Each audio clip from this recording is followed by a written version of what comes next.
there's a old story. Ed Cicada quoted part of it, and it's the Jade Master. And when I heard this story, it resonated a lot with me because as a martial artist, as a young man growing up, I was in several martial arts, and I always had this affinity for the Asian arts and their lifestyle, and the master, and the student comes to the master, and he submits himself to the process and all that business. It's funny in martial arts. Watch that ES run for that 40-18 and a half and 40-20 75 level where that buy side is. Just watch that now. The when I was in trading early on, trying to learn how to do all this stuff, I didn't have that discipline. But every time I joined a new martial art and got a new sensei, new instructor, like whatever this guy would have said to do, I would have done it. And only just that. So in martial arts, I did really good.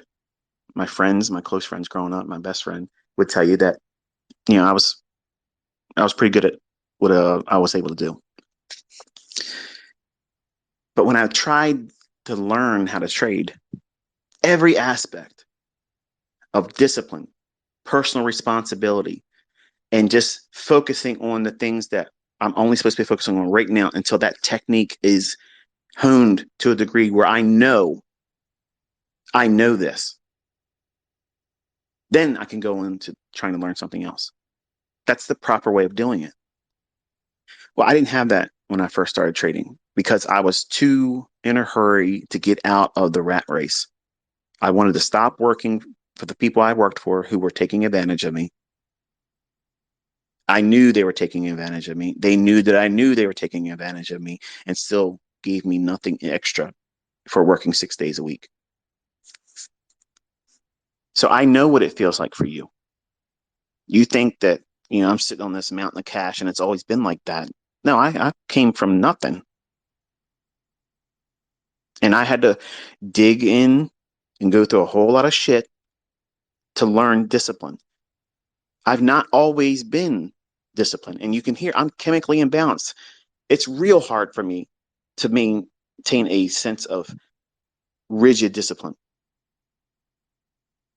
I was doing breathing techniques before I started this because I wanted to make sure I didn't go off the rails immediately.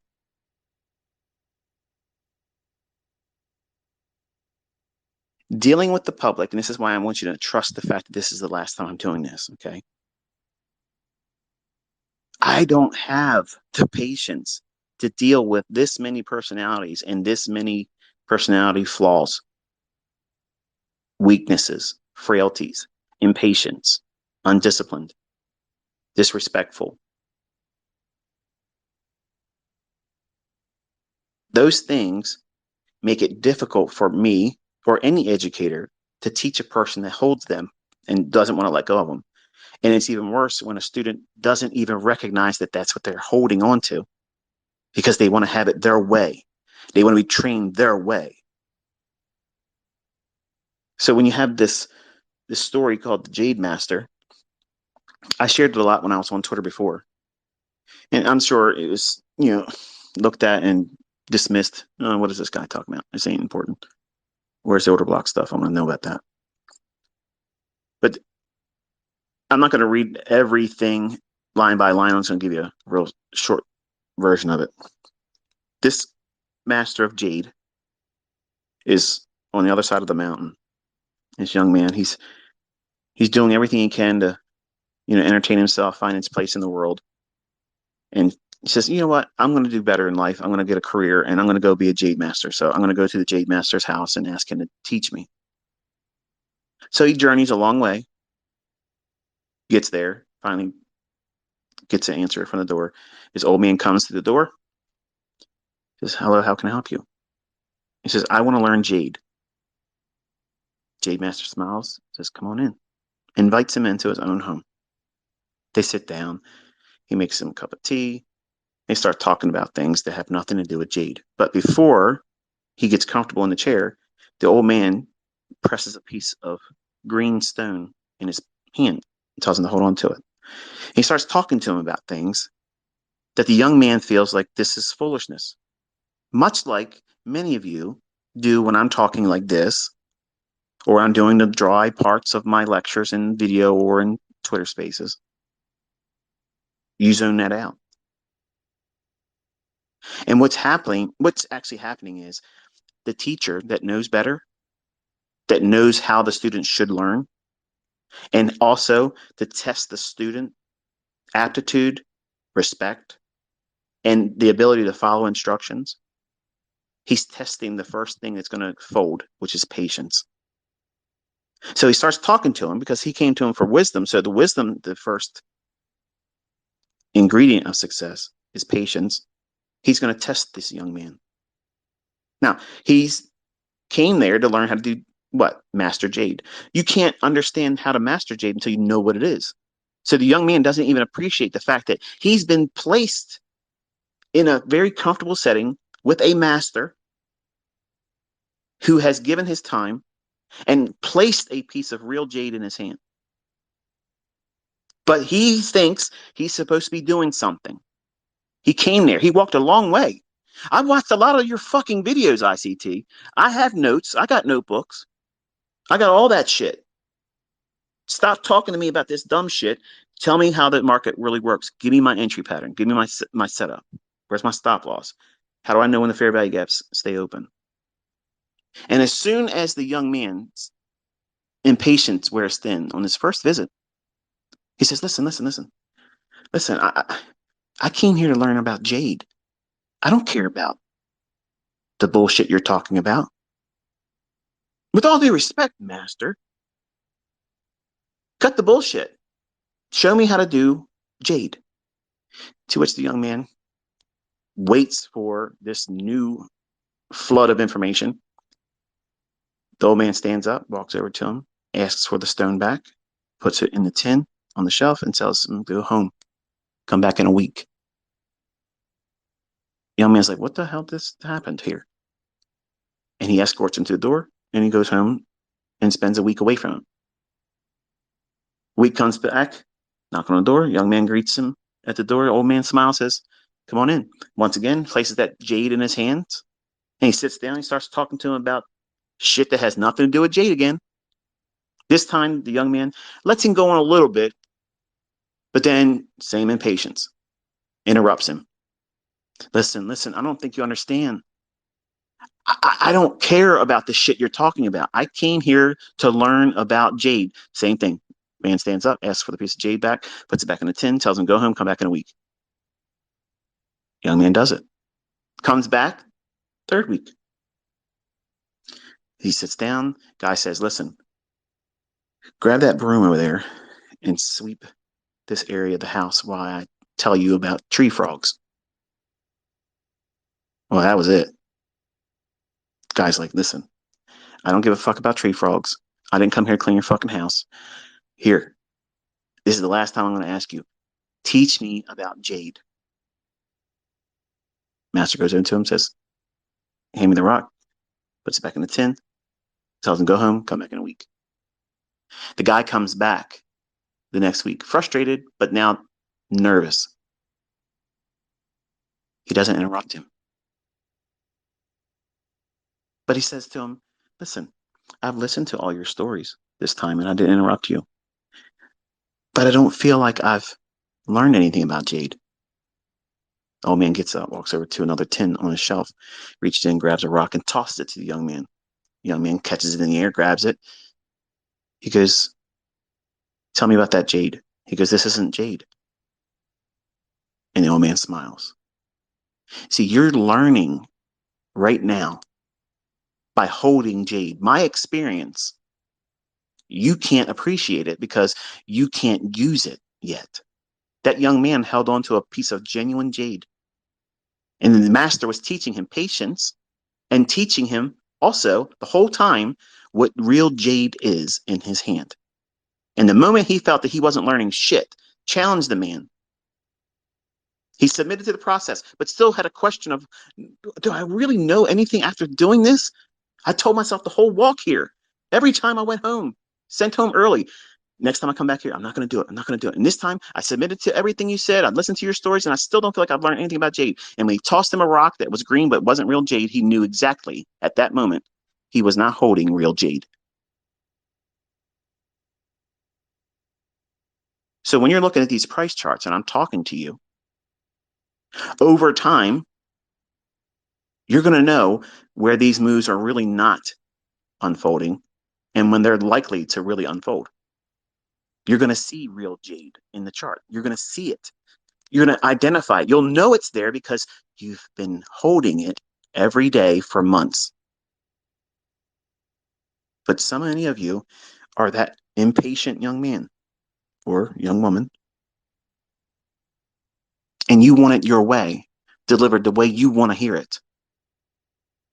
And the people that know how to do things, we know how to teach it. We know how you're going to learn it.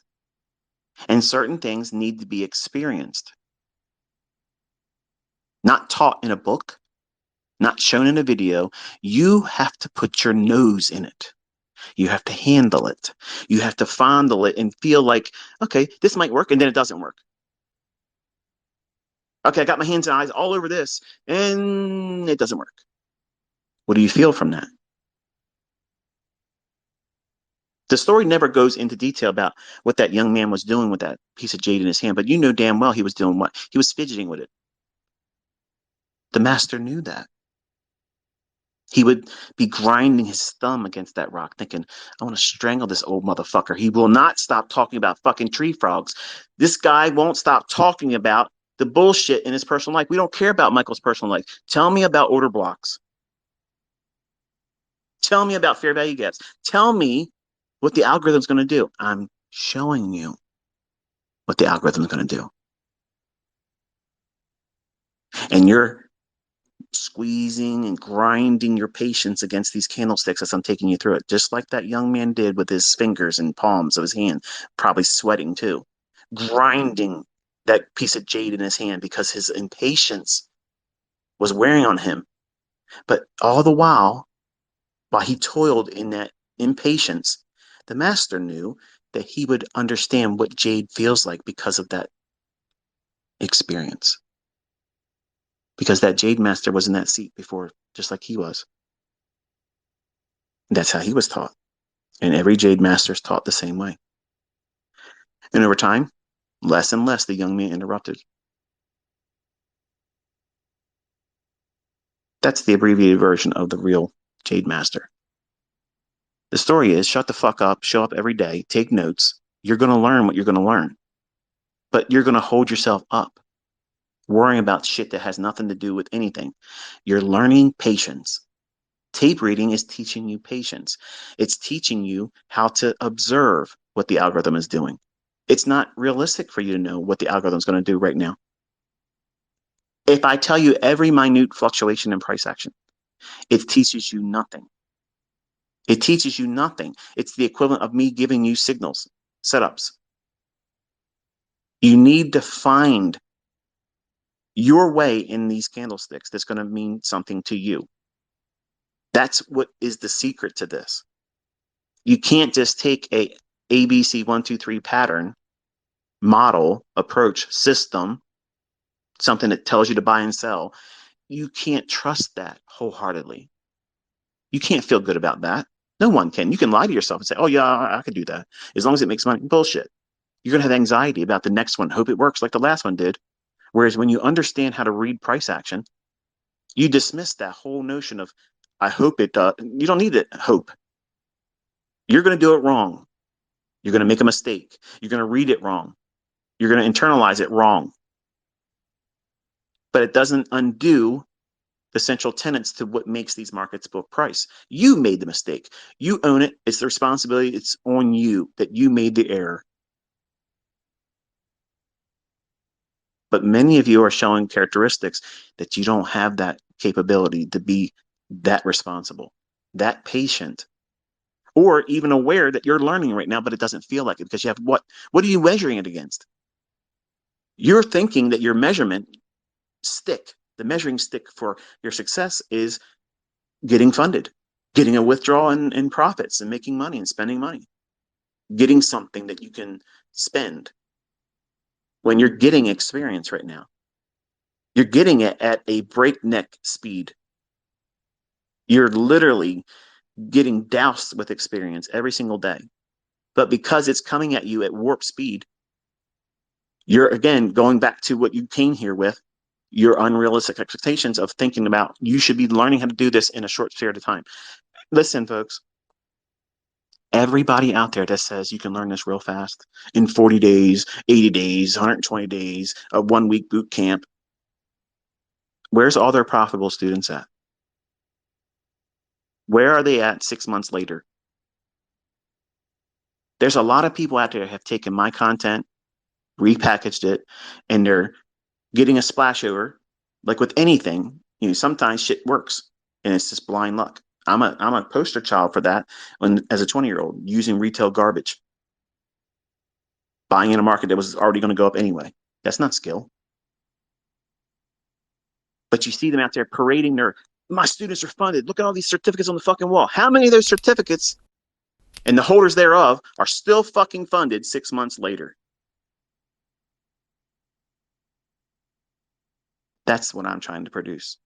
Longevity. I don't give a fuck if you just get funded. That's not where this ends with me. I want to change your whole family fucking tree. Your certificate, as good as it feels for you, that's nothing. That just means you paid attention for a little while. That's all it means. It's a participation prize. I'm not trying to diminish it, but let's be real with it now. I'm telling you, as your mentor, all that is a participation award. That is not living on your trades, not trading for a living, not growing wealth. That's just you participated in something. Here's your certificate. And what are you going to do with it? You're going to go out on social media, and this is why I don't want to retweet anymore, because I'm not building an affiliate with anybody.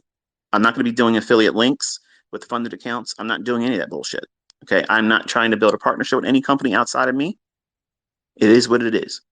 But these certificates, that's just one small little token that's been used as a wonderful marketing ploy. Because when you have that certificate, what's the first thing you want to do? Go on social media. And then what happened also was you show it to ICT and you say, I used your repertoire, your arsenal of weapons and things in trading, and I was funded, and I want to be an encouragement to you. So I retweet it. And then what I'm actually doing is I'm fucking marketing for these companies that I have no affiliation with and I have no affinity for.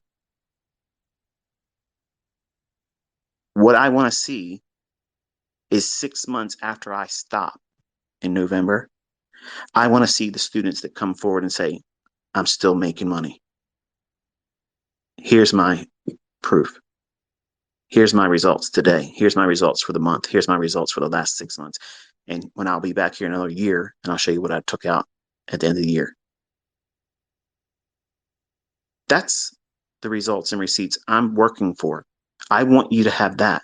I don't give a fuck about your funded certificate account, and you shouldn't either. Some of you think that's the end, like that's the touchdown. That's you've made it now. Woo! Look at me. Look at me. I got this name that was given to me at birth. I didn't earn. And it's on a piece of paper that ain't even paper. It's just a digital image. And I get it. It feels awesome. Yes, that's progress. But that's not what I'm fucking teaching you to do. I'm teaching you how to make real fucking money consistently, week after week, month after month, year after year. Change your whole fucking family tree. I'm not here for some fucking certificates to be mounted on my motherfucking wall and brag about that. I want your story. I want to hear the legacy that you're leaving. Fuck those fucking certificates. That's nothing. That's literally nothing. That's a Hallmark card. That's a love you letter that you wrote to yourself. Here it is. Here's proof that you did something right. Awesome. But don't just look at that and think, that's it, I've arrived. That's nothing. You just started now. Now you got to outperform yourself. Dig in. This is legacy. It's not social media equity curve. It's not affirmation. Let me get the other people around me to say I'm doing good. When you're making fucking money, You don't need anybody else to tell you you're doing good. You don't need to do that shit. You don't need to go to social media and show some bullshit results because you're living on it. You don't care who believes what you make. Nobody gives a fuck what other people think when you got money. I don't give a fuck. My entire career has been on the basis of what? A fucking demo account. A demo account. Seriously. And it works because you have tested it yourself. It matters not if I've done it with a live account. You've seen it in a demo account. I showed you with one contract, I can make 100% in 5 weeks. Last year, right over there on Twitter. Not on Twitter, on YouTube. What takes other traders a whole year or more to get that same return.